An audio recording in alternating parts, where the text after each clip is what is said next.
Je vous propose une étude de cas intéressante qui peut vous être utile car c'est assez courant de vouloir utiliser une base de données existante comme système mesure dans un projet Six Sigma.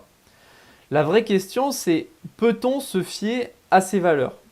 Pour ça, le formulaire court peut nous aider. Donc ça se passe dans une boulangerie industrielle où les contrôles qualité sur le pain sont réalisés par échantillonnage.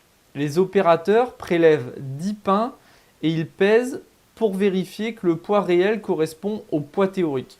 Et ensuite, ils déclarent la production avec les valeurs théoriques de poids. La première chose à faire, c'est de réfléchir. L'objectif ici, c'est pas de perdre de temps à lancer une collecte de données, mais plutôt d'utiliser les données du système qui a un historique de plusieurs années.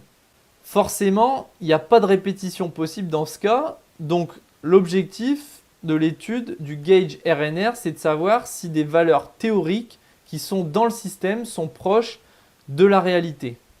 On demande donc à un opérateur de mesurer 30 pains et de noter leur numéro d'identifiant pour pouvoir les retrouver dans la base de données et de comparer. Vous pouvez retrouver les données dans le dossier Gauge RNR formulaire court. Ce qu'on voit ici, c'est qu'on a rentré le poids des pains mesurés par l'opérateur dans la colonne opérateur A. Et juste à côté, dans la colonne opérateur B, c'est le système de mesure, qui sont les valeurs théoriques. On a aussi rentré la tolérance qui est de 20 grammes, ce qui donne un gauge RNR à 57,7%, ce qui n'est pas bon du tout. Donc la conclusion, elle est évidente, on ne peut pas se fier aux données du système pour faire notre analyse.